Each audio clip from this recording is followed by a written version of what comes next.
The Monday, June 28th, 2021 meeting of the Marquette City Commission is now called to order at 6 p.m. Please join us for the Pledge of Allegiance. I pledge allegiance to the flag of the United States of America and to the republic for which it stands, one nation, under God, indivisible, with liberty and justice for all. City Clerk, could you please conduct the roll call? Commissioner Bonzal, Here. Commissioner Davis, Here. Commissioner Hanley, Here. Commissioner Mayer, Here. Commissioner Stonehouse, Here. Mayor Pro Tem Hill, Here. and Mayor Smith. Here, thank you. Commissioners, we have an agenda this evening. Do we have a motion on this agenda? Commissioner Davis? I move that we approve the agenda as presented. And do we have a second? Commissioner Bonzal? Oh. Sorry, I meant to. I was intending to remove something from the consent agenda. I'll second that motion. You'll second the motion to approve the agenda?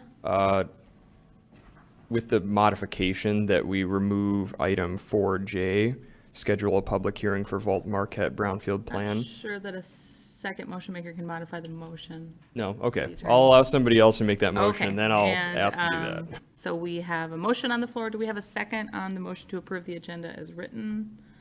Mayor Pro Tem Hill? To move the process forward, I second the motion to approve the agenda. Okay. Any discussion? Commissioner Bonzal? Thank you, Madam Mayor.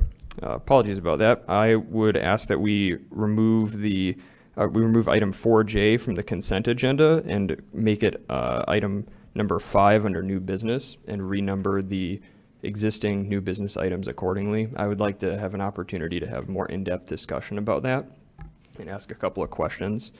It's also the only roll call vote on the consent agenda, if I'm not City mistaken. Attorney, how do we proceed with this? My recollection is that anyone can pull an item off the consent agenda without a second or vote. They can just do it. Okay, so As that's, long as it's before the consent agenda has been, or the agenda has been approved. okay, so,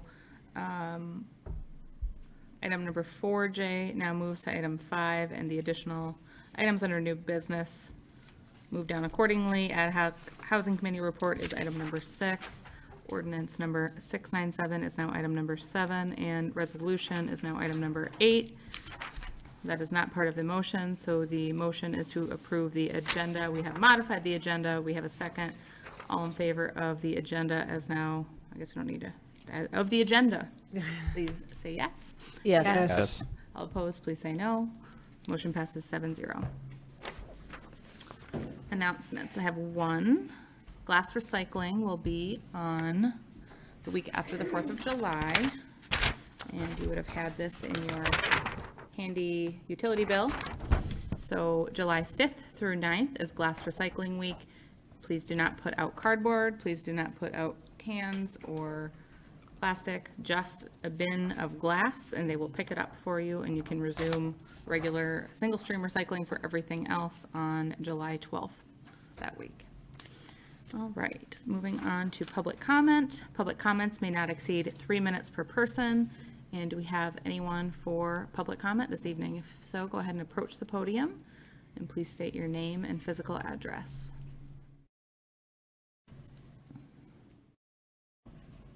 All right, seeing no one for public comment, I'm going to check with the city clerk. Do we have any written public comments this evening? We received no written comment.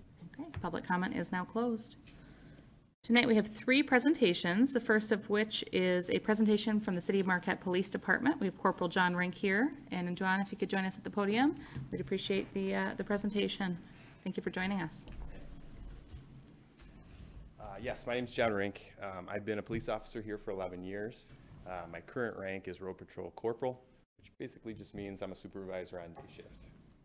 The majority of the command staff is at a conference downstate, so they asked me to take a couple minutes and let you know what our plan was for the 4th of July weekend. Before I even start, let's just start with fireworks. Fireworks are going to be legal starting tomorrow until 11:45 p.m.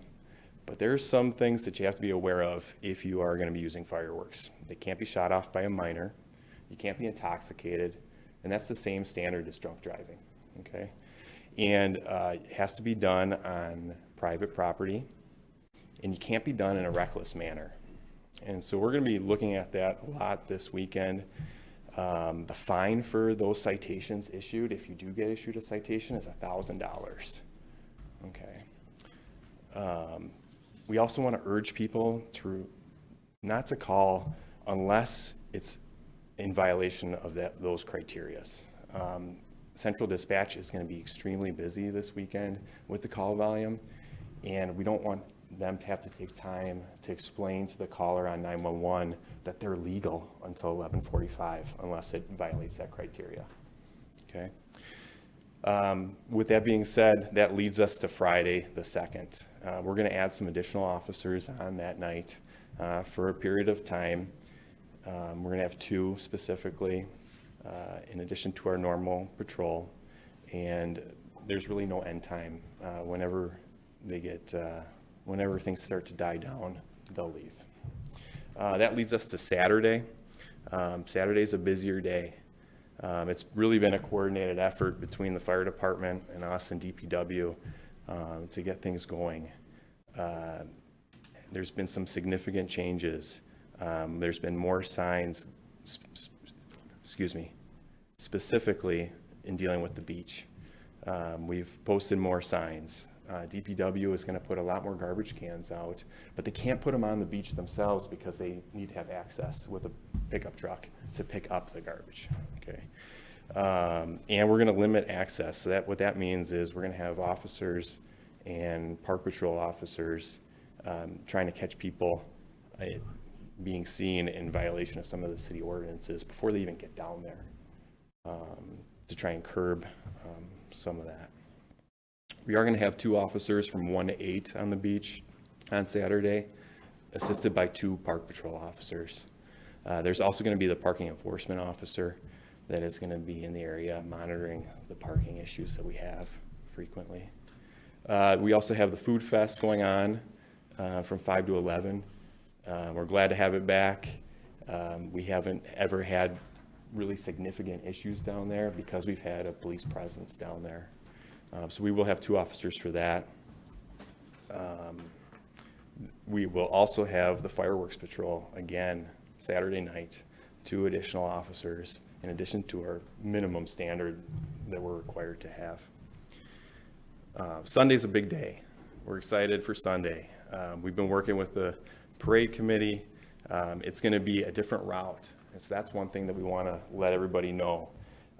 It is going to be a shorter parade. We expect to have half the people that we would normally have, or floats, I mean. And so the parade route chosen was from the Peace and Berry Event Center to Barriga Avenue. Okay, that's been a coordinated effort. DPW has done a fantastic job getting the roads barricade signs ready for us in coordination with Northern Michigan Police Department that's offering some of their barricades. That route specifically is going to be shut down earlier in the morning. I'm not sure if there's a designated time, but DDA is going to post signs to make sure that no one's parking on the street. All of those roads are going to be closed east to west in the morning until the parade starts, except for Fair, East, or Hewitt, and Washington Street. We're still going to allow flow of traffic till about 15 minutes before the parade starts at noon. With that being said, we are getting a lot of help. I already mentioned DPW. Northern is giving us 2 officers to assist in the parade. Northern Michigan Regional Police Academy is giving us 22 cadets on a holiday to monitor all the road close signs. So they're going to assist either dragging them in place if they have to on a couple of those intersections, and then taking them off when we're able to open everything up for everybody. So that's a huge help by them. We are going to have an additional officer for the parade, and 2 bike officers as well as the norm. About the same time at noon, we're having more officers come on with Park Patrol. We have 2 officers and 2 Park Patrol coming specifically to the beach to try and, like I said, limit access to some of the scene violations before they even get down to the beach. Northern Michigan also offered police presence if needed for that. And we're going to also have our parking enforcement officer down there as well. Food Fest is also going to be happening at the same time. And we're going to have officers at the Food Fest as well. And we're also going to have 2 additional officers for fireworks patrol. And then once the fireworks go off, we have got a lot of officers working. 2 from NMU, 2 additional park patrol, 7 of our officers will be there. A minimum of 7 of our officers will be there. And Northern's also offering 4 cadets again. And we're all going to be set up like we have in the years past at the major intersections. The roundabouts really help. Hopefully we don't have any significant issues, but we don't foresee any. I know the captains and the chief and the fire chief and everyone's been working really hard to come up with a game plan that works, and it's really been a good coordinated effort. Is there any questions? I just want to say thank you. I appreciate the thorough presentation and knowing kind of the up staffing levels for the variety of exciting events we have this weekend, especially Yes. given the events last year and in years prior. Really appreciate the work the PD has put in to prepare. Commissioners, any other comments or questions? Commissioner Bonzel? Yeah, I also just wanted to thank you for all the hard work that you and all of our public safety folks here at the city have been doing. Not just, I mean, we're getting the highlights of what you're doing this weekend, but it's been a process, I know, for the last year. Oh, yeah. And so thank you for really responding to the public concerns and concerns from the commission, and doing a fantastic job. I appreciate it. Thank you. Commissioner Davis? Yes, I also very much appreciate all of the work that's been gone into the planning for the 4th of July holidays. And, I want to thank in advance all of the officers and city staff and auxiliary people like Northern for giving up their time with their families and celebrating Independence Day themselves, just to keep us safe and to make sure that we have a fun and safe holiday. And on a personal note, and I should probably tell our city manager this, I just want to express my appreciation for the input and planning on the 4th of July parade. Corporal Rink and Captain Lorela have been an absolute pleasure to work with, and because of their professionalism and how much they can coordinate with Northern and the police cadets and our public works, I'm very confident that we're going to have a good parade and a safe parade. And outside of the police department, I also want to thank Scott Cambenzi, our Director of Public Works, for his involvement with the parade planning. It's been going really well. Other commissioners? Thank you. Mayor Pro Tem Hill? I actually have a question.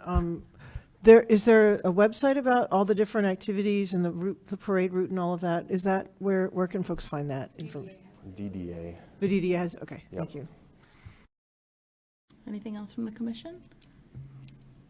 Well, thank you, Corporal Rank. Appreciate it. I did want to give one additional shout out to Fire Chief Ian Davis and his crew. I know they've been working really hard to make sure the fireworks are safe, which is a great part of the events as well. So thank you for working so closely together on this. Great. Thank you very much. Thank you. All right, we've got our second presentation here, Lake Superior Community Partnership by Chief Executive Officer Sarah Lucas. Hi, Sarah. Thank you for joining us. It's nice to see you in person. Yes, nice to see you all in person. I've met some of you in real life and some of you just over the screen, but I'm really happy to be here to talk with you tonight. I am the new CEO at the Lake Superior Community Partnership, and so just wanted to kind of introduce myself, talk a little bit about the LSCP, what we're doing and what we're thinking for the future. I've been here in this role for about 4 months. I started over Zoom, so I'm happy to be here in real life. I moved here about a year ago from Traverse City, where I worked in community and economic development for the last 20 years or so. Primarily at the regional level, I worked for the Regional Planning Agency, Networks Northwest, as the Community Development Director and as the Executive Director for Housing North, which is a nonprofit designed to address housing needs through policy and communication solutions. After moving to Marquette, I also worked with the Western EP Planning and Development Region, where I put together their economic resiliency plan. But am really excited to be working in economic development in the community where I live, and have planned to live for a long time. In all of the communities that I've worked with, over 16 counties, I guess I would say, all of them have really recognized the connections between economic development and community issues like housing and childcare, broadband, transportation, and recreation, a big one here. And so I'm really excited about having that context here in my new position. I'm going to talk a little bit about what LSCP does. I think you're all familiar with the Lake Superior Community Partnership. We've been around for about 25 years and are engaged in a number of activities. Our core services really being focused around business attraction and retention. We support new and existing businesses, help connect them to resources and provide support for them as they provide jobs and opportunities for our region. As part of that, we do a lot of marketing work with businesses and with the community, offer a lot of events and networking and promotion to help connect businesses to other parts of the community. We also do data services and resources, both for the community and for businesses. We provide a lot of analysis and research that provides the context for businesses as they're looking for a marketing case to be here in our region. And on the advocacy front, we also work really closely with legislators and other decision makers at the state and local level. We work with our community stakeholders, our local governments, our businesses, and try to understand their priorities so that we can communicate them to decision makers in Lansing. And then finally, we are, in a more general sense, just kind of a community partner. We work with a lot of different types of organizations, from things like Connect Marquette to county economic development corporations, to essentially act as the backbone support, providing financial support and assistance to make those organizations, provide support to those organizations as they do community work. So we've been doing all of this for a long time, and I think really successfully, but we know that there has been a lot of change over the last year. I think that goes without saying. We have new leadership. We're in a strange new world. There's a lot of new government programs, a lot of new resources out there, and so we're looking at how do we fit in that changing landscape. So we are starting a strategic planning process. We actually started earlier this month by asking for input from our stakeholders about, what are our biggest needs, what's the biggest value that LSCP provides to the community, what are some of the other roles that we might want to take on in the future, how else can we provide support for economic development and other community needs in the Marquette region. So we've been asking stakeholders that question through survey, through interviews. We'll be having a series of board and officer conversations over the next couple months to go through that stakeholder input and talk about, where we fit in the future, how we can double down on our strengths, where our biggest values are, and what are some of the opportunities that are emerging that we can provide support for. But in addition to that, outside of just what is our role in the future, we want to be sure that we're communicating that effectively, that people understand what we do, and that they understand the value and the successes that we create in our work. So we'll be putting together some messaging and some metrics so that people understand what it is that we provide to the community. Regardless of where that strategic plan ends up, it's going to be vital to engage in partnerships as we have in the past. That's something that will always be core to what we do. We know that there's no single organization that can address all of the issues that we have out there for the community and the economy, and so we work really closely with related organizations like the Smart Zone, like Accelerate UP and Michigan Works, local governments, because we all bring something different to the table. We know we need to collaborate to find solutions. We know that we need to work together, and that's something that we'll continue to focus on moving forward. But we don't work just with other economic development organizations. We work closely with businesses and nonprofits and the public. We provide a lot of resources and connections so that they're aware of what's happening and what's changing and what some of the resources and opportunities are for them. We also consider ourselves close partners with the legislators and decision makers that I mentioned earlier. We work directly with them to, again, communicate our community's priorities and help develop programmatic and policy solutions to some of the issues that we have here in Marquette County. But one of the, obviously, the big partners that we work with is local government. We have really close working relationships with local governments throughout Marquette County, Baraga County, Dickinson County, and provide specific services to each of those members and partners just based on what their specific needs are. So in some cases, we act as sort of a liaison for businesses, providing that on the ground support and resources and connections, and then communicating back to the local governments about where they can be a support or a resource for business. In other cases, we provide, again, the data and analysis, the research, we help with planning. We have a lot of expertise and access to different data sources, best practices that can then be used for planning for economic development moving forward. And then finally, we essentially act as a capacity builder. If there are specific strategies or issues or projects or initiatives that the local government is looking to implement, we can provide support for those projects. And those are, again, just very specific to whatever the particular topic is that a local government is dealing with. And you know, the topic of the day has been housing, something that I've spent a lot of time talking about. But as an example of one of the projects that we're doing right now, we're working with the county to organize an intergovernmental conversation about housing solutions in partnership with Marquette County. So that's something that you'll be hearing more about. It's scheduled for July 26th, and we'll be sharing invitations with local governments throughout Marquette County, because we know how important it is to have all of the partners at the table for that particular issue. So with that, it was just a really quick overview of LSCP and myself. Just really wanted to meet you all, introduce myself, and answer any questions you might have about the LSCP, and look forward to learning more about what you're working on and how we might be able to act as a resource. So thanks again for having me here. It was nice to meet you all. Well, thank you, Sarah. It's nice to see you in person here, and welcome to Marquette. Thank you. Full-time. It sounds like you've lived here part-time Yes. until now, and we're glad to have you here in our community. Thank you. It sounds like you're getting right to work. I know you've got a hard-working team Yes. behind you, and looking forward to seeing what you do in the coming months and years ahead. Commissioners, do we have any questions or comments for Sarah Lucas here? Anything we want to add? Commissioner Bonzo?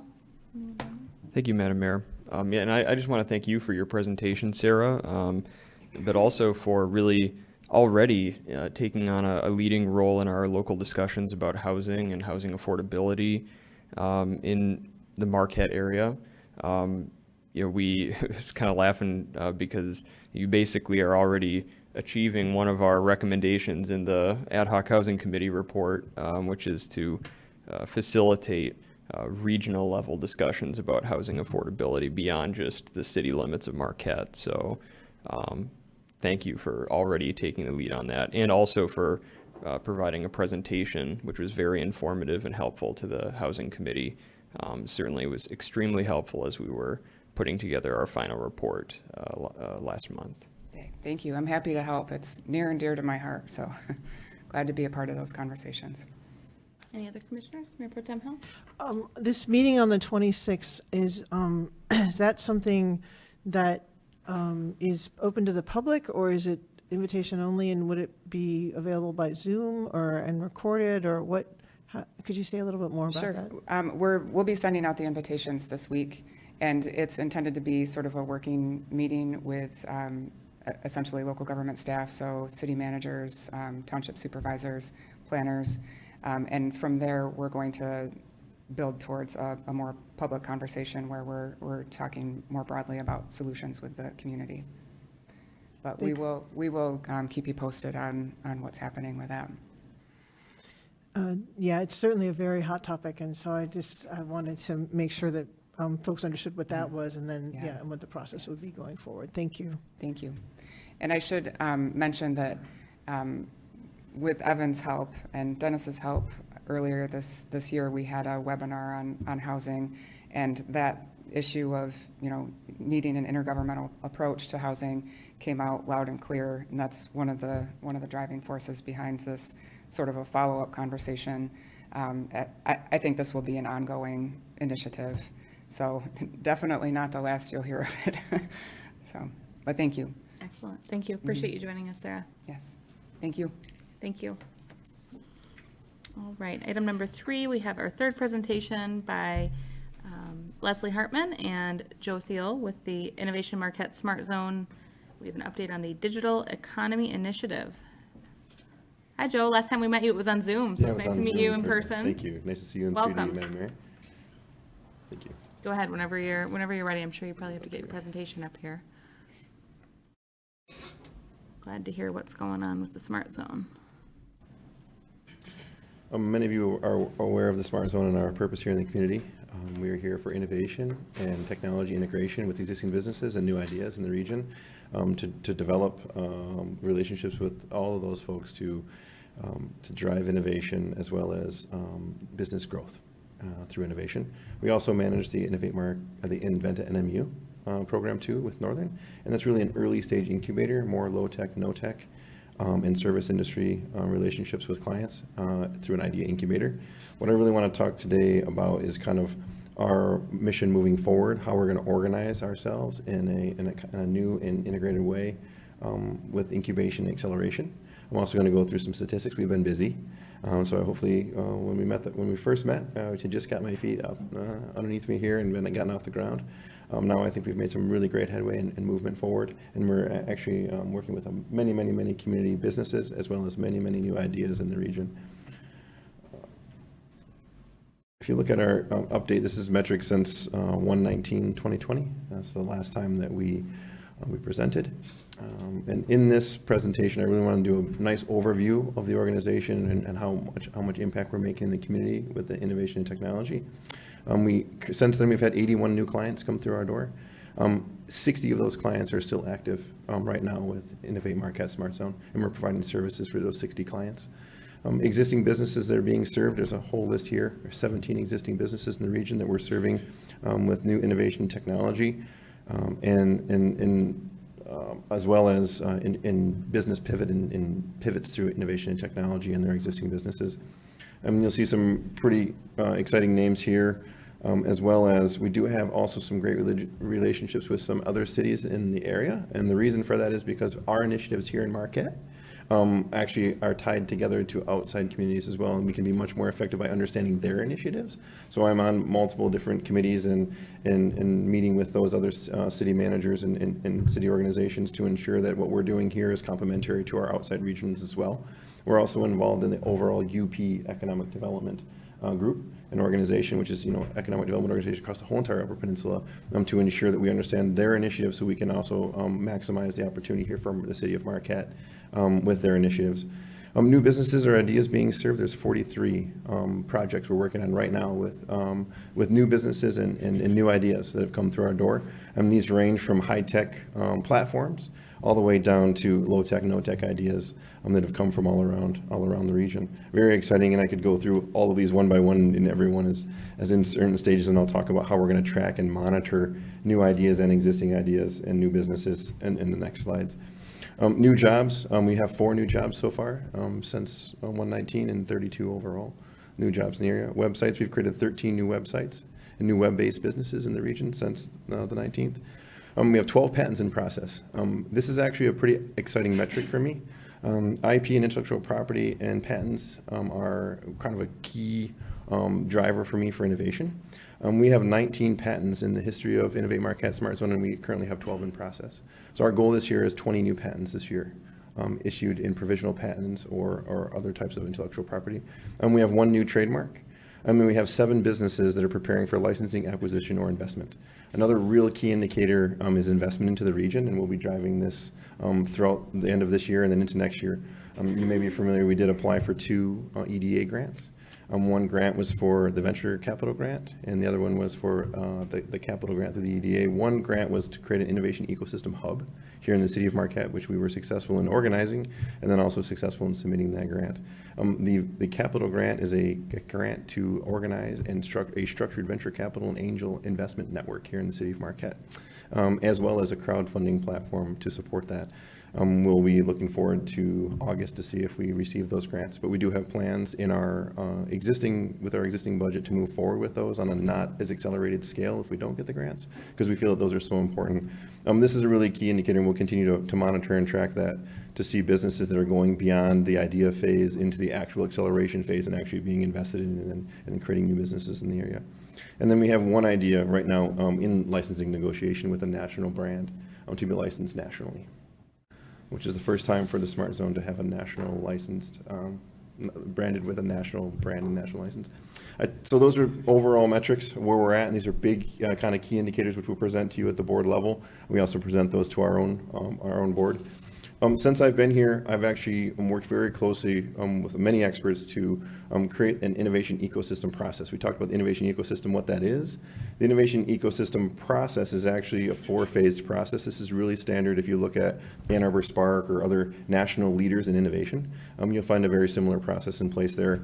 Phase 1 really being an incubation process, and where we prepare the business and predict the outcome of what the business is going to be. And then we also build prototype and we protect the business in the marketplace. We've actually coined this with our Make It Marquette campaign. You may have seen makeitmqt.com and the videos and everything associated with that and drawing a talent to our area. You'll see the make it work, make it well, and make it for everyone. This is a start to scale process. And there's a lot of details in behind this. This is a really broad overview of what this means, but there's actually 16 elements of this process that are very specific. And that's what our new innovation process, following each one of those specific elements of the whole entire process. P3 really is people and partnerships. That's when you get the business up through incubation and to the point where, or idea to the point where it's a real business and it has a space in the marketplace. Then we prepare partnerships and bring in people and talent to then bring the business to proliferate and profit, which is actually scale the business and bring the business to investment. And there's a whole investment model that follows this whole entire model. So you'll see these P1, P2, P3, P4 terms. It will be new terms that we have, and those will follow our process. And you'll see how we're going to use smart metrics to monitor all the ideas and all the business that come into our system. Smart metrics really are specific, measurable, achievable, relevant, and time-bound.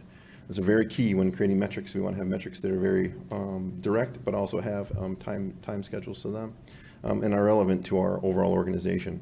This is looking at our outreach and services part of our organization. So we have many other elements within the Smart Zone and marketing and others, but this is really an idea comes into Inventa NMU, it moves to Inventa NMU, and then goes in Innovate Marquette Smart Zone. It's really a speed through our process. And how do we monitor and track that? And you'll see here, these are on our outreach and services side, you'll see that connect with a minimum of 60 new product clients. You see we're well beyond that. That's for the year, so we have, for the rest of the year to continue on move that 79 client number well beyond hopefully 100 and far outreach this goal, and then we can create a new baseline for next year. Quick Explorers, which is where we've actually brought the client in and we're actually working with the client, was 30. You see we far exceeded that with our metrics on the previous page. Connect with a minimum of 20 existing businesses, so we're almost there. We'll make that by the end of the year. And have service contracts with 10 new business clients. And so we're exceeding that goal as well. One other big goal we had, and Sarah spoke to this too, about the collaboration and creating really close collaboration with other EDO partnerships in the area. And we actually did sign a memorandum of understanding, and we do have a partnership agreement in place with Accelerate UP. And we are now bound together, and they're handling a lot of our low-tech, no-tech in service business. And then that's a very strong partnership, and we'll continue on and working with all the EDO partners to put formal agreements in place with all to align resources and services that we provide to create a succinct path for all new ideas and businesses in the region. This is really the metrics around this. You'll see time active in P1 and percentage of quick explorers and new clients served. How long were those clients active in each one of those elements of the innovation process? We want to move these ideas and businesses through our process quickly, and we want to make sure that we're providing a lot of resources for them to help build them up once they get through validation. In the validation process, the quick explore process, there are a number of ideas or businesses that were idea or concept that aren't validated because there may be too much competitors in the competitive landscape, and they may not be patentable. There may be too many patents in the landscape. So there's a lot of criteria we go through to kind of validate them. Once they get through validation, they move through the process.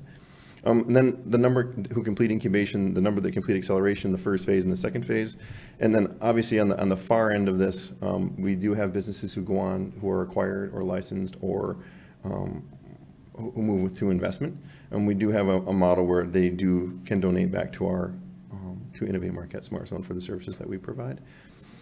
Business onboarding and speed to create FTE. This is speed to create jobs. This is really speed to scale. This is speeds to create. So time active in P1, time active in P2, time active in P3, time active in P4. Number of businesses growing and jobs created. And then obviously the same thing on the end once they get invested. And these all fall out in those other metrics, the innovation metrics, but this is really the speed through that process. So this is all brand new when we created this, since I've been here to show how fast the clients, they get into our system. We collaborate with other EDO ecosystem partners, apply resources and services for them to get them through our process and get them to scale and get them invested. I just want to follow up with our IMQT board responsibility statements. We revised these as well, and I wanted to present them to you from what we originally had. Collaboration, create a solid innovation ecosystem locally, regionally, and statewide, tying in with MEDC and our regional EDO partnerships and our local EDO partnerships to really create a robust system locally that then can be expanded regionally. Service and support, serve our tech-based entrepreneurs and local businesses, help create new startups and jobs, as well as expand local businesses through innovation. And that's what our role is. That's really what we're focused on. And providing all the resources for that. Any services that we don't have locally, we're reaching out regionally or throughout the state of Michigan to ensure that those resources are available here in Marquette, and also working very hard to bring those resources here as extensions of other entities, either in lower Michigan or other throughout the region, to bring to Marquette. So our local Marquette entrepreneurs and innovators have those resources here for them. Education and networking, create dynamic entrepreneurial events, activities, and education programs. Now that COVID's over, we've got a whole plan to take this whole initiative and take it out to all the regions that we serve, and then also share that with all of our EDO ecosystem partners to ensure that this message gets out to everyone to know that we're a resource for innovation here in Marquette. Really, communication outreach and tracking, focused communication to many through multiple channels, mainly on the digital and social media. If you look at our digital social media platforms, you'll see a lot of activity and traction and movement there, especially with the Make It Marquette campaign and everything else that we're doing on socials to ensure that people can reach us through those social platforms, and then that's valuable content for them. Resources and infrastructure, create opportunities that generate revenue or access to capital, then build support infrastructure.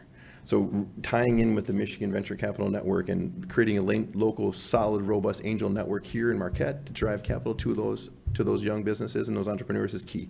Creating a crowd platform here in Marquette has been a major goal, and I've got a really good plan to do that, and there'll be more information on that later on. Good stewards of our funds. We need to effectively manage and use the funds because they're provided by our local community through the LDFA. Huge for us. We are here to take our dollars and our organization, apply very valuable services and resources to young entrepreneurs, businesses, and innovators in our area, to take them and provide all the services we possibly can to ensure the best chance for them to get off the ground and create jobs in our regions and tie those dollars to jobs created. And that's really what we're focused on with these metrics and what we're doing with the organization. So that's all I have for tonight. Great presentation. Yeah, thank you very much for your Appreciate time. it, Joe. That's a lot of information, a lot of good work, and exciting processes you have going on. Thank you for doing what you do, and I look forward to hearing more as time continues. You're very welcome. It's my pleasure, you guys. I love being here, and thanks so much for being here. Any questions from anybody? Yeah, other commissioners? Anything, yes, you yeah. wanna- Mayor Pro Tem Hill? Just 6 questions. Great. Sorry, I think you'll be able to. I am, and some of these I'm sure you can't answer right now, but if you could provide that information in the future. What percentage of your budget is coming from the LDFA, and understanding the funding behind this? It's really not clear to me. And obviously, I don't expect you to be able to do that off the top of your head, but it's my understanding that the city is one of the primary funders of the LDFA, and so how much money are we putting in, and where is that money being spent? That's not clear. I'd also like a better understanding of the geography, because I think it's just important to understand. I think we do need to, the economy works on a regional basis. I will start with that point. I don't expect it to be focused on the city of Marquette, but also being able to see and understand where the growth opportunities are, where they're happening. We might assume that it's happening in the city of Marquette, but what if it is happening in other places, and how could we, I think as we're developing our strategic plans for what the city's doing, it would really help us understand, and I've mentioned this in our strategic planning sessions, but knowing where those business opportunities are, and are they happening in our city or are they happening elsewhere? And then I think some broader questions now. So those are the 2 specific things about geography and financing. Oh, and then who are your board members? I appreciate those are great statements, but I'd also love to know who they are. Sure. And then last 2, one in either order, the housing issues and post-COVID questions of how things are changing, I think are really important. And again, as we're thinking about our strategic process, how have you seen the housing issues impact what you're trying to do? And then what do you see, if any, as a role directly from city government to support this work? Okay, question number one that you answered was the financing of the organization, or TIF funded. About 40% of our revenue comes from the city, and the remainder of it comes from MEDC. Answers that that's that question. Second question was, what regions do we work in? We are City of Marquette focused and innovation in the City of Marquette. We do outreach regionally through our EDO partners, but also we do go to regional events to get really good feedback from around the region to ensure that we're maximizing the benefit from regional economic movement for the City of Marquette and nationwide. So if you... Yeah, and so I'd really love to see the geography of your clients, is what I'm saying. Yeah, yeah. The geography. Well, there's two organizations that we work with. Innovate Marquette, Smart Zone. Really, the geography of those clients is mainly in the city of Marquette, in Marquette County, mainly. Some clients do come from outside regions, but the reason for us working with those clients is they may provide some technology or innovation that our local businesses need. So we want to try to. So, for instance, we work with a company called Affilion Technologies, which is a Saginaw-based company, and they're an app development company.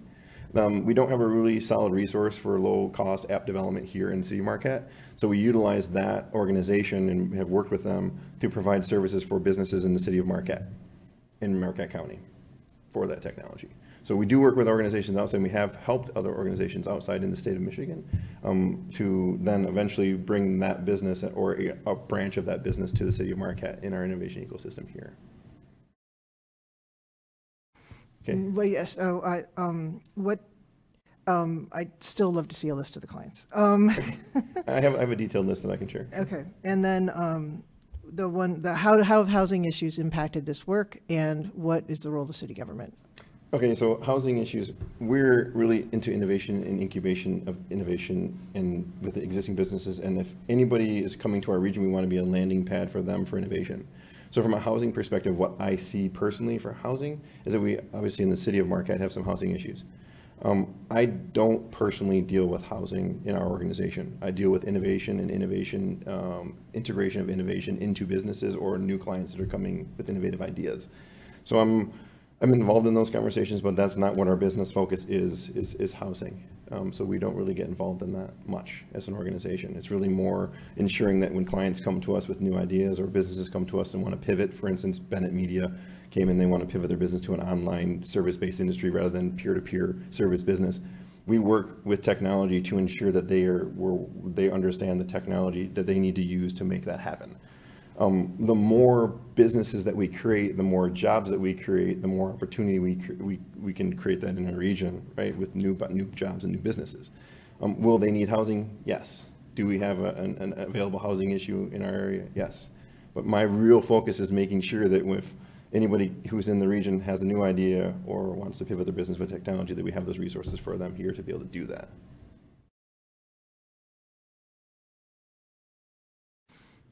I don't know if that directly answers it, but No, that's great. I think it's just, it touches everything we do, and it's especially with economic development.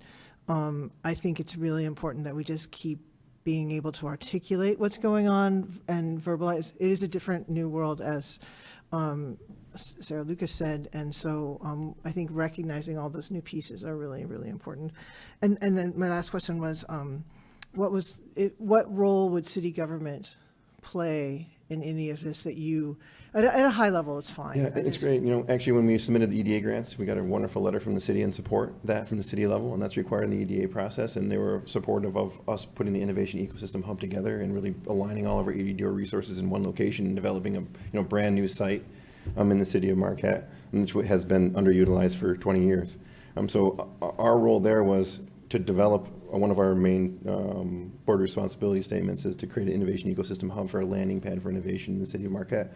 We put together all of our EDO partners together, wrote that grant, put that grant together, and put together a formal plan to redevelop the bank building downtown and really make that as an innovation ecosystem hub in the city of Marquette. So the role of government in that is supporting that initiative for us and making sure that the city government was on board with that project to ensure that going forward that we were able to create that here in the city of Marquette. Thank you. Other commissioners? Thank you, Joe. Good. I really appreciate you You got it. joining Thanks. us today, and I'm sure we'll have more discussions in the future. Appreciate it. All right, moving on to consent agenda. As far as I see it, this no longer requires a roll call vote. So we'll just make that modification. Do we have a motion on consent, Commissioners? Commissioner Stonehouse? Your Honor, I motion to accept the consent agenda as written and modified. Thank you. And do we have a second? Commissioner Mayer? I'll second that motion, Your Honor. Any discussion? All in favor, please say yes. Yes. Yes. All opposed, please say no. Motion passes 7-0. Up next, we have item number 5. This was previously item 4J, to schedule a public hearing for Vault Marquette Brownfield Plan. This will require a roll call vote. City Clerk, could you please read the background? Thank you, Mayor. A brownfield plan is being proposed for the redevelopment of the Marquette Savings Bank at 101 South Front Street and 119 South Lakeshore Boulevard into a boutique hotel, commercial space, residences, and public parking facility, as well as other public improvements. A public hearing must be established and held by the City Commission for the approval of the brownfield plan. Approval of the brownfield plan will provide for the reimbursement of brownfield environmental and non-environmental eligible activity costs, including environmental due diligence and environmental response activities, lead and asbestos abatement, demolition, site preparation, and infrastructure, including a public parking facility and park improvements. The property is located in the Downtown Development Authority and Local Development Finance Authority tax increment financing districts, which have first right to certain tax increment revenues. In order to receive approval for state tax capture for eligible activities, the Michigan Economic Development Corporation and Michigan Strategic Fund require either a proportionate expense or approval to forego future tax increment revenues to reimburse brownfield eligible activities. Interlocal agreements under the Urban Cooperation Act with the Marquette Brownfield Redevelopment Authority will be presented to the DDA and LDFA boards at their next meetings. The Brownfield Plan was presented to and approved by the Marquette Brownfield Redevelopment Authority at their June 17th, 2021 meeting. Attached is a resolution for consideration by the City Commission to set the public hearing for the City Commission for July 12th, 2021 meeting. The Brownfield Plan will be presented for City Commission consideration at that meeting. Fiscal effect, none. Recommendation, schedule a public hearing for the Vault Marquette Brownfield Plan for the July 12th, 2021 City Commission meeting, approve the resolution establishing the public hearing, and authorize the mayor and city clerk to sign the resolution. Alternatives as determined by the commission. Thank you, City Clerk. Commissioners, do we have a motion on this item? Commissioner Stonehouse? Oh, did you not raise your hand? Mayor Pro Tem Hill? No, I'm sorry, I thought Commissioner Hill was We could was do either going way. for it. Go ahead. Your Honor, I motion to schedule a public hearing for the Vault Marquette Brownfield Plan for July 12, 2021 City Commission meeting, approve the resolution establishing the public hearing, and authorize the mayor and city clerk to sign the resolution. Okay, and do we have a second? Pro Tem Hill? I'll second that motion. Thank you. Commissioner Stonehouse, any discussion? Well, Your Honor, we certainly do have a work session coming up on Wednesday. I think that'll be a wonderful opportunity to do a deep dive into any of the questions we might have. If it turns out from the work session that we're not comfortable with the answers we're receiving, we simply can avoid having or rather pull the public hearing from the agenda as necessary. And Pro Tem Hill, any discussion? Thank you. That was also the process that we would be going through. And I guess my other question is, now that we're back meeting in person, are work sessions going to be broadcast now? Sorry, I know that's a little aside from, it just popped I think into we'll my, have to, talk about, I'm not entirely sure. Just popped Typically, in. they were not in the past, but we can talk about that. And just popped into my head of how we want to proceed in this new age. I think I'm hearing a lot of questions from the community. I'm really glad that we're taking the time to have a discussion. And so, yeah, if we can figure out ways to have participation, I'm not sure what that would be right now. something to think about. Thank Yeah. you. Other commissioners?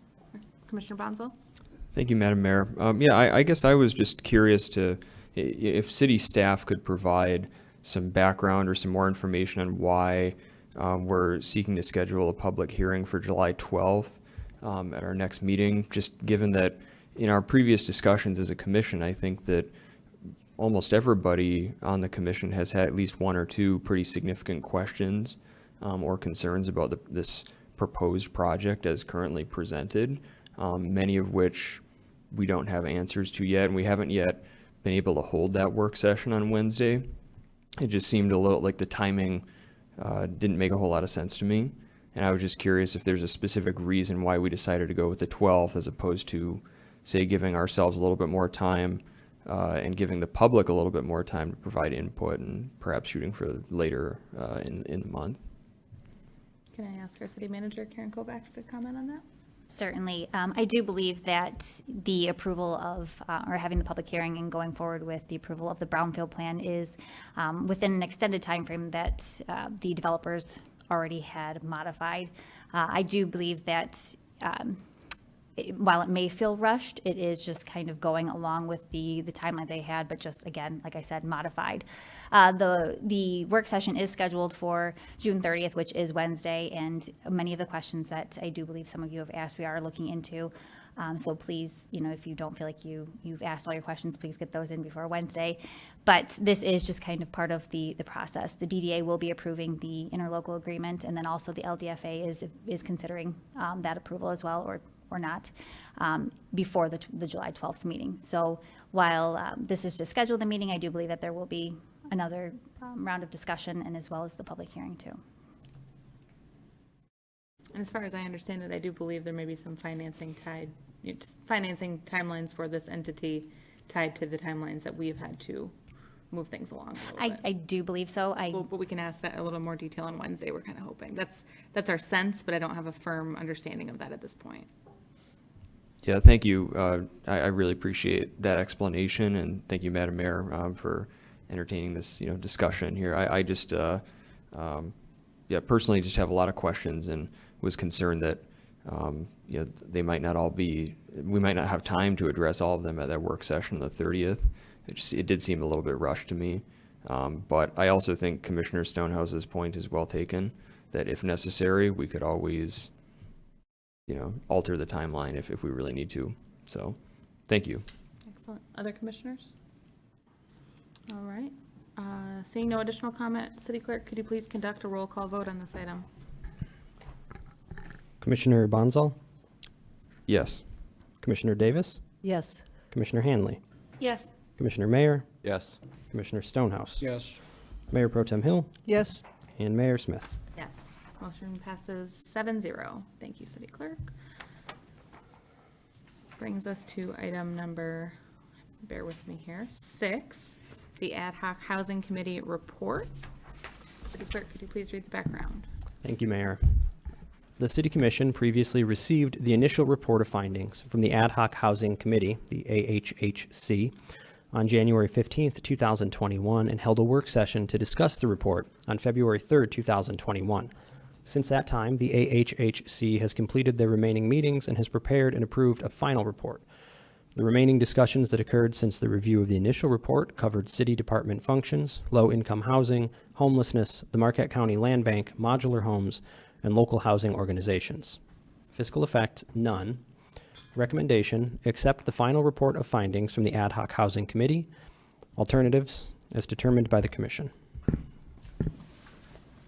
Thank you. And Commissioners, do we have a motion on this item? Commissioner Stonehouse? Your Honor, I motion to accept the report from the ad hoc committee. And do we have a second? Commissioner Hanley? I second that motion. Commissioner Stonehouse, any discussion? No further discussion, Your Honor. Commissioner Hanley? I would just like to thank the committee for all of the hard work that they did to do this report. It is amazing, the information that I found in it, and I'm very excited to start working towards meeting some of these recommendations that they've put forth. And additional discussion by the commission? Commissioner Bonzal? Thank you, Madam Mayor. That comment. Yeah. Well, we've been talking about housing for 18 months now, so I'll talk about it for another 60 seconds here or so. But basically, the final report was approved unanimously by the Ad Hoc Housing Committee, which I was really pleased with. We had a variety of viewpoints and priorities and backgrounds amongst our 8 voting committee members, and yet we were able to find common ground on a report that, far from being watered down by that consensus building process, I think is still very forward thinking and is offering some innovative and real effective solutions to the housing affordability challenges we're facing in Marquette. And in addition to that, it's a good source of information about housing, the policy recommendations aside. So really hope that not only folks on the commission, but the general public take some time to at least read that first, 20 to 25 pages of the report, which is really where the meat of it is. And I'm really looking forward to hopefully having a work session on this topic in the near future and continuing these discussions and these efforts. Thank you, Commissioner Bonzel. Additional comments or discussion on this item? Mayor Pro Tem Hill? And where can we find the report? I think it's important to put that out there. Yep, that is, sorry, Madam Mayor, is it all right if I answer that Go question? ahead. I Okay. don't know quite where it is on the website. I'm assuming Yeah. it is. Well, it's actually a really simple answer. So if you go to just marquettemi.gov, the homepage, you scroll down just like a little bit, there's a little portal right there that'll take you to the Ad Hoc Housing Committee webpage, and there's a clearly labeled link where you can view it and download it. You can also, I believe you can still view and download our initial draft report that we approved in January and see the list of committee members, even though our committee will be dissolving at midnight on Wednesday, I think. Great. Well, I just wanted to say thank you to Commissioner Bonzel for your efforts and to Dennis Sakowitz for your efforts on this committee, to all of the committee members who put in countless hours on putting this report together. I know this is the first step that the commission is taking an official action recognizing the report and the efforts as they've been finalized, and we will continue to have discussions on the recommended items through strategic planning, community master planning, and maybe some additional measures as well. So we'll keep working on it, and I appreciate all your efforts. Thank you. Appreciate it. All right, let's go ahead and take a vote on this item. All in favor, please say yes. Yes. All opposed, please say no. Motion passes 7-0. Moving on to item number 7, ordinance number 697, fiscal year 21 CWSRF bonds. This is a first read. City Clerk, could you please read the background? Thank you, Mayor. On May 10th, 2021, the City Commission approved a notice of intent resolution to participate in the Clean Water State Revolving Fund to secure low-interest financing for the biosolids handling project at the Marquette Area Wastewater Treatment Plant. The project is for the not-to-exceed amount of $8,500,000, and the bonds will carry an interest rate of 1.875% for 20 years. Per the requirements of Section 3.1 of the City Charter, this is the first read for this item. It will be moved to the next regular meeting for the second read. Fiscal effect: a debt service schedule will be produced when the bonds are issued. Because the project is being done at the Marquette Area Wastewater Treatment Plant, the three owners will apportion the debt service payments as follows. City of Marquette, 84%, Marquette Charter Township, 9%, and Chocolate Township, 7%. Recommendation: move ordinance number 697 to the next regular meeting. Alternatives as determined by the Commission. Thank you. Do we have a motion, Commissioners? Pro Tem Hill? I move that we move ordinance 697 to the next regular meeting. Second, Your Honor. Thank you. All in favor, please say yes. Yes. Yes. All opposed, please say no. Motion passes 7-0. Last new business item of the evening, resolution number 8, resolution authorizing 2021 capital improvement and refunding bonds. This will require a roll call vote. City Clerk, could you please read the background? Thank you, Mayor. In order to continue to the process of issuing the capital improvement bonds for fiscal year 2021 projects, a resolution must be approved that will authorize the sale of the bonds. A notice of intent resolution was approved on April 26, 2021. These bonds are being issued to fund the list of fiscal year 21 projects in the attached listing. Additionally, the opportunity to refinance the bonds that were issued in 2011 and 2012 is available. Currently, the 2011 capital improvement bonds carry an interest rate of 4%, and the 2012 capital improvement bonds carry an interest rate of 3%. Under current market conditions, these bonds can be refunded to lower interest rates, varying from 0.35% to 1.05% for the remaining life of these bonds. Potential savings over these remaining 6 fiscal years could be approximately $164,000. Please note, this refunding will only be executed if these interest rate conditions continue to exist at the time of closing. Fiscal effect, a debt service schedule will be produced upon closing, which is currently scheduled for August 31st, 2021. Recommendation, approve a resolution authorizing 2021 limited tax general obligation and refunding bonds and authorize the mayor and clerk to sign the resolution. Alternatives, as determined by the commission. Commissioner Hanley? I motion that we approve a resolution authorizing the 2021 limited tax general obligation and refunding bonds and authorize the mayor and city clerk to sign the resolution. Do we have a second on that motion? Commissioner Mayer? I'll second that, Your Honor. Commissioner Hanley, any discussion? I think that this is a great thing. We already went over the bonds for this year, and I think saving the city possibly $164,000 over the next 6 years is a great thing. So I think it's a great idea. Commissioner Mayer? I couldn't agree more with that. Any additional discussion? All right, City Clerk, could you please conduct a roll call vote on this item? Commissioner Bonzal, Yes. Commissioner Davis, Yes. Commissioner Hanley, Yes. Commissioner Mayer, Yes. Commissioner Stonehouse, Yes. Mayor Pro Tem Hill, Yes, and Mayor Smith. Yes. Motion passes 7-0. Brings us back to public comment. Public comments may not exceed 3 minutes per person. Please clearly state your name and physical address. If you'd like to make a public comment, please approach the podium. City Clerk, do we have any written comment for after this? We have none. Okay, thank you. Good evening. Margaret Brum, 404 East Magnetic Street, Marquette, Michigan. I want to endorse what Mayor Pro Tem Hill said about the desirability of having all the work sessions from this point forward being available on film, whether you choose to broadcast it on TV or not, which I would love, but at least having it available on the city website so that you can view it in real time or view it later when you have more time to pay attention to. In the last 4 years since I've started attending the commission meetings regularly, I've never met a meeting that was more appropriately labeled a work session, because the amount of work that is done in these sessions is truly extraordinary. The amount of detail, the amount of back and forth questioning. I've heard more questions, more good questions.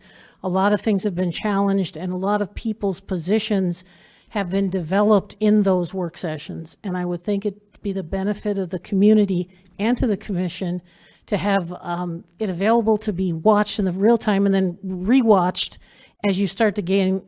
My knowledge of the Savings Bank building is, my eye doctor used to be in that building. I mean, it's not quite up to date, and I really need to get up to date. So I would encourage the commission to work with the clerk's office to have that done on a trial program.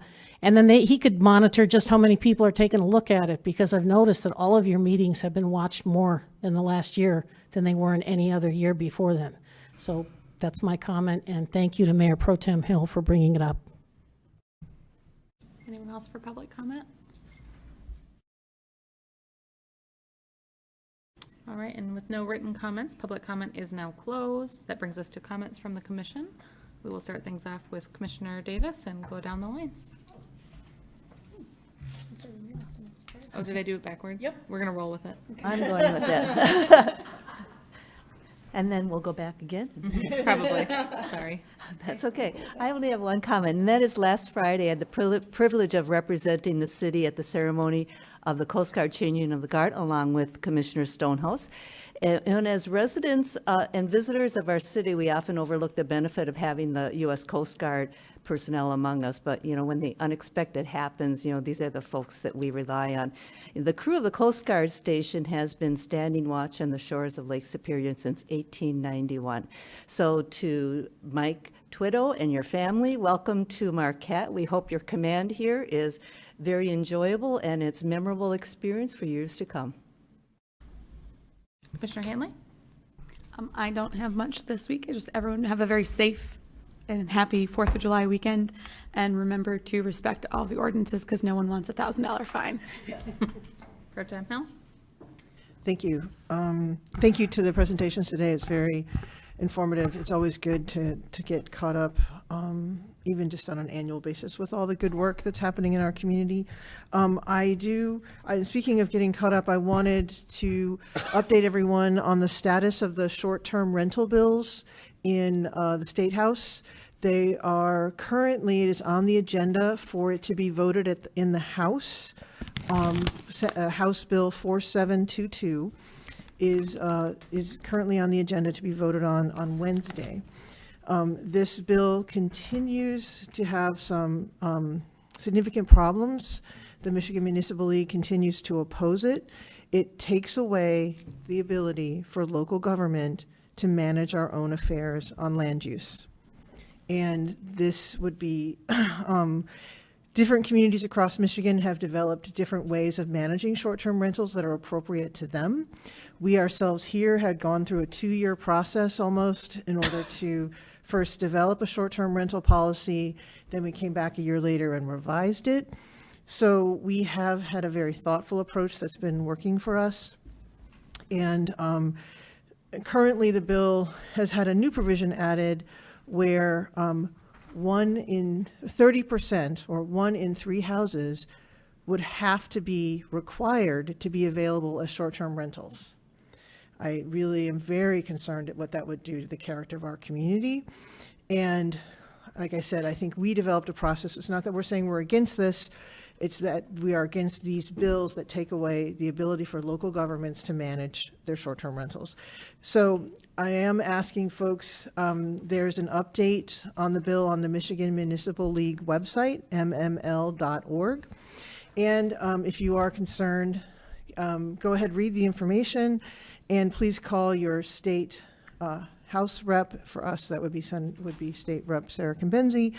Also communicate with our state senator, who's Ed McBroom, and also the governor's office, Governor Whitmer, would all be the folks who would be having the final decision on this very important legislation.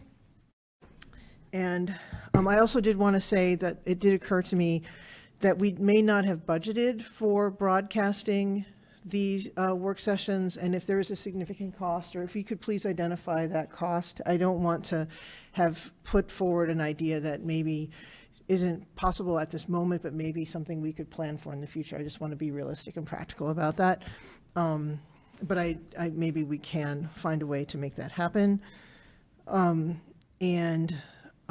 please be safe and careful over the 4th of July. Thanks. Commissioner Mayer? Thank you, Your Honor. Just want to start off by saying I'm super excited that the public is now back in the chambers here. I believe that would actually be my first meeting that they're back in here now, so that's cool.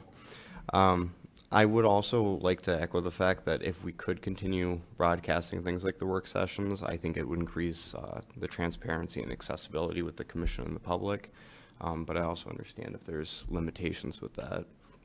And last, I just kind of want to say thank you and first to those that presented to us today, and they were very informative, and I always enjoy it when we have presentations like that. And I wanted to thank Commissioner Bonsall and your committee for the work you did in the housing report, and I'm hoping we can start having discussions on some of the suggestions in there soon. But thank you. Commissioner Stonehouse? Thank you, Your Honor. Let me second Commissioner Hill's comments regarding the House bills, because I was at a meeting last week, and it really was very disheartening to see both our state representative and state senator very much in favor of that legislation. And when confronted with the fact that that is taking away local control and clearly against home rule cities, both of them, in fact, blew it off with the idea that Lansing knows best. And that, I thought, was not an attitude or not a position that certainly the city government agrees with, or I believe our homeowners agree with either. So if you have an opportunity to contact them, please do so. Please let them know what your thoughts are on that, how many short-term rentals you want in the city of Marquette. And I would also contact, as recommended, the governor's office, because she will have the right of the veto pen with that legislation as required. I want to thank Tina and the whole crew over at the Arts and Culture Conclave, because they have certainly done a remarkable job with Art Week. It has been spectacular this week. You found art in more places that you didn't know it had snuck into, that it became almost a scavenger hunt of finding events, but it was really, really quite remarkable. I would encourage folks, too, to get on the website, go through that very voluminous report. But there is a lot of good meat in there. There's some stuff we need to study and understand better as we move forward on the whole idea of affordable housing. It's interesting to see the federal government stepping on board potentially with a second package of monies for, among other things, affordable housing. So we do have some hope at the end of the tunnel. And last of all, July 4th is coming up. Please, let's keep it safe. Let's keep it civil, and especially at the Harbor Fest and at the beaches and at those things where people come together and sometimes have conflict. We want to make sure we can avoid that. Thank you, Your Honor. Commissioner Bonzo? Thank you, Madam Mayor. I would first echo Commissioner Stonehouse's comments about Art Week. It was really cool to see how everything came together, and it's always one of my favorite times of the year in Marquette. My fiance Aubrey and I were volunteering, staffing the Art Week info table at the farmers market, ran into Mayor Smith and her family, and that was a really fun time. And I'm also taking part in throughout this month in this, it's called the Throwdown for the Arts. It's like a fundraising initiative where people who, like me, who have no artistic talent are are being asked to create pottery. So we'll see how that goes. It was an interesting first go of it on Saturday evening, I believe. I won the award for the widest bowl. If you looked at it, you probably wouldn't know it was a bowl, but it looked more like a plate, but it was the widest one. So that's I'm representing the Children's Museum, so that was an extra $100 for the Children's Museum. But eventually, around Blueberry Fest, there's going to be like a competition where the different contestants can win money for the children's arts nonprofit that they're representing, and there'll also be sort of like an auction type thing that happens, I believe, where they auction off our pieces of art. So if you want a conversation piece, maybe look into that. But it's a cool, new, innovative thing, and I'm really excited about it and looking forward to learning how to make pottery. So for the first time since like elementary school, probably. I also just want to appreciate my colleagues' comments and support on accepting the final report of the Ad Hoc Housing Committee, and I'm looking forward to our continued discussions moving forward, both here at the City Commission level. Of course, there will also be other elements of the city government that need to get looped into those conversations, and also at the regional level, as we already see the LSCP and other local organizations taking a lead there. So it's truly going to need to, there's no silver bullet to the housing affordability challenges that we're facing. That's the biggest takeaway from the final report. We're going to need to attack this issue from multiple angles over the course of coming months and years, really, but we need to start now. So I'm really excited to see what progress can come from that report. And then finally, I just wanted to note, I was really excited to see that the hospital techs, about 200 hospital techs voted to unionize with the MNA at UPHS Marquette today. 92% in favor of that vote. And I mean, growing up in a union family, and I have many friends, family, classmates who are current or former hospital techs or nurses, about 400 of whom are already unionized there. So I think this is a great victory, not only for folks working at the hospital. This has been many years in the making, but also for all working people in Marquette. So I just wanted to acknowledge that. I'm excited to see what comes next. I have a couple things. So one, broadly, housing in Marquette. So apart from the affordable housing, the ad hoc committee we have, there are some interesting things happening with housing in general in Marquette right now. I'm not sure if folks have been hearing the anecdotes that I've been hearing about houses going for over $100,000 over asking price and selling in a matter of days, not weeks, cash, no appraisal, no inspection, just buying. So I had brought to the attention of the city manager on Friday that, we'll want to keep an eye on that, as that may impact our taxable values as we roll into the new year or into future years. Wouldn't be for all homes, as she kindly reminded me. The Headley does protect those who currently own homes, that their rates won't go up more than the rate of inflation. Thank you, Karen, for reminding me of that. But anyone who's bought or sold a home may have significantly higher taxes that they have to pay than what the previous owner did. So I was just thinking ahead to how that may be impacting some things in our community. And then, the broader issue of, or I guess more imminent issue, I should say, of short-term rentals. For those who may be watching tonight but maybe didn't watch our last meeting, we did sign, this entire commission, well, at least I signed on our behalf, it was voted, a 7 or 6-0 vote at that time, to oppose the legislation that's in Lansing right now, Senate Bill 446 and House Bill 4722. But I think the general sense was any control, beyond eliminating the ability of local control on short-term rentals would be something that this commission would oppose. We don't typically get involved in that legislation, as we mentioned at the last meeting, but I just thought it was important enough to say again, for anyone who may be listening, it's critical, as Mayor Pro Tem Hill said, to reach out to our representatives, Representative Cambenzi and Representative or Senator McBroom, about this issue. I believe the vote will be on Wednesday in the House, and if by some miracle it passes all the way through the House, the Senate, and the governor's office, it would forever change the character of Marquette. We would have more rental homes than we would know what to do with. I think, as I mentioned at the last meeting, but again, I think it's critical enough to say again, I think a lot of us have been on vacation in places where you can just feel a community is a vacation community and doesn't have the people who live and work in the same community there, and I really don't want that to happen to the city of Marquette. So I will do everything in my power to make sure that our voices are heard and to try to talk with those folks and have them vote to allow us to continue to have local control. But I think we need the voice of the people as well to help us get there. So tell your friends and family. It's very important. And lastly, I just wanted to wish everyone a happy 4th of July. I hope you have a great Independence Day.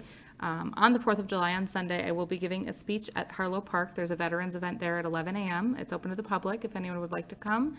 And thanks to former Mayor Jerry Irby and to Commissioner Sally Davis for helping to orchestrate the parade, which was not going to happen otherwise.